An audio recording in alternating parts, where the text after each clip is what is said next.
Social media da thagalakpa tongan ba ipau amasung ngasi nungthil fongba pausi singdagi maroiba pausing loukhatkhre miyamda update thamjari ahanbada relief camp da laibi nupi maza ama nupa amaga Delhi da chatnaba hotnaramle ngarangdagi thiba khangdana leirakhibi moredagi lanjelaktuna Imphal da hangba relief camp amada sangjafam lauduna leiribi chahi 13 khakta ngairibi nupi maza ama ngarangdagi mangkhre haina thiringai chairak asida ngasi ayuk pung 9 taba matamda nupa amaga Indigo Flight 6E2008 tongduna Delhi chatnaba hotnarambadagi Porompat Police na Imphal International Airport dagi phagatpa ngamkhre hairi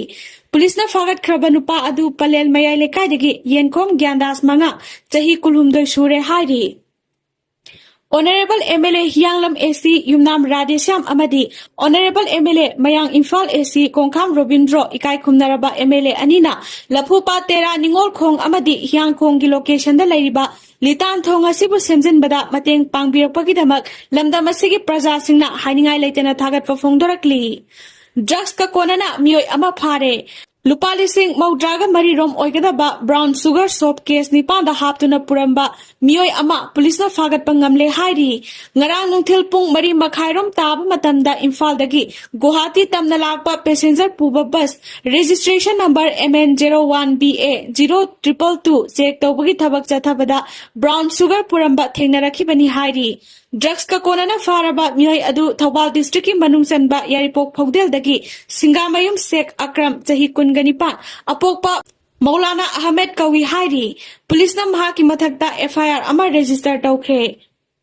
ngasi khongjom safam da class 6 mahi tamlibi mairoi nupi masa ama mioi amana makokta yochaina kanbada lekhidabadagi yaningdaba phongdoktuna mairoi amadi maira paibi ima event kayana hozik Khongjomda wakat mifam phamkhre pungkuni pangi manungda lengak ngasairak pibiu haina phongdorakli JC na taliba demand karigumba pidrabadi makhal makha kyagi khongjang changsilagani hairi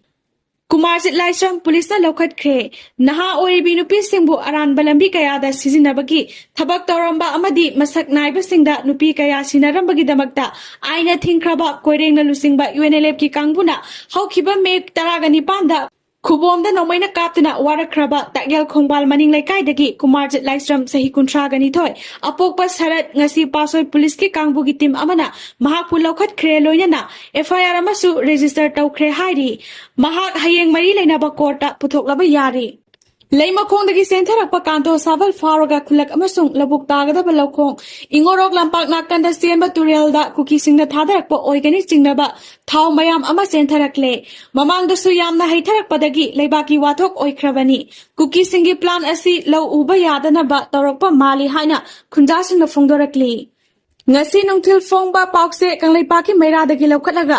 India gi asauba mapang oiriba TDP amadi JDU gi demanda Narendra Modi matha Sare Narendra Modi na ahumlak suba tamgi oina India gi Prime Minister oina lakiba Juni panda wasak lauraba yari adubu India gi mapang oriba Andhra Pradesh ki TDP amadi Bihar gi JDU gi maikaidagi karigumba India na ahumlak suba oina lengak paiduna Narendra Modi na Prime Minister oiba tarabadi makhoi gi oiba dabi kaya pigadabani haiduna thangalakpadagi Narendra Modi matha Sare hairi Paugi likul amagi matung inadi India gi mapang oina chatminari ba Andhra Pradesh ki TDP na tarokli ba demand sing adudi speaker post yauna union cabinet manga pigadabani masigi manungda home amasung defense yahan gadabani haibasini Amaromda JDU gi maikaidagi tarokli haiba demand sing adudi makhoi gi su union cabinet mari pigadabani Masida finance amadi welfare gi union minister pibaga loinana Bihar bu social status amada thamgadabani haiba demand tauri TDP na tarokli ba demand sing asigi manungda union home minister amadi defense yahon gadavani haibasida Amit Shah gi asauba ningba kaiba ama oire ahumlak suba oina Narendra Modi bu wasaklogduna prime minister oiba tarabadi Amit Shah na hanagum union home minister oina pugani haiduna leiriba sida asauba ningba kaiba ama ohele hairi Amaromda paugi likul amagi matung ina Juni pangi nungthilda Rashtrapati Bhavan Mahakpu nauna leibakasigi Prime Minister oina wasak lauragani hairi loinana hanagi Prime Minister Jawaharlal Nehru gi matungda India gi khwaidagi sahi sangna Prime Minister oiba anirak suba lusingba ama oiba ngamlagani paugi likul asina makhata na hairibadi numit asimaktada Council of Union Minister oigadabasing wasak lauraba yari Panbayabadi ngarang phangkhiba Union Cabinet ki mifamna Taraga taret suba Lok Sabha bu muthatkibaga loinana India gi President Draupadi Murmu da Prime Minister na pham thadokpagi cherol pisinkhibani. Masigi matung ina President na Taraga taret suba Lok Sabha dissolve tawkhi. Taraga taret suba Lok Sabha gi tamasi lakriba Jun taraga tarukta matam loirabani.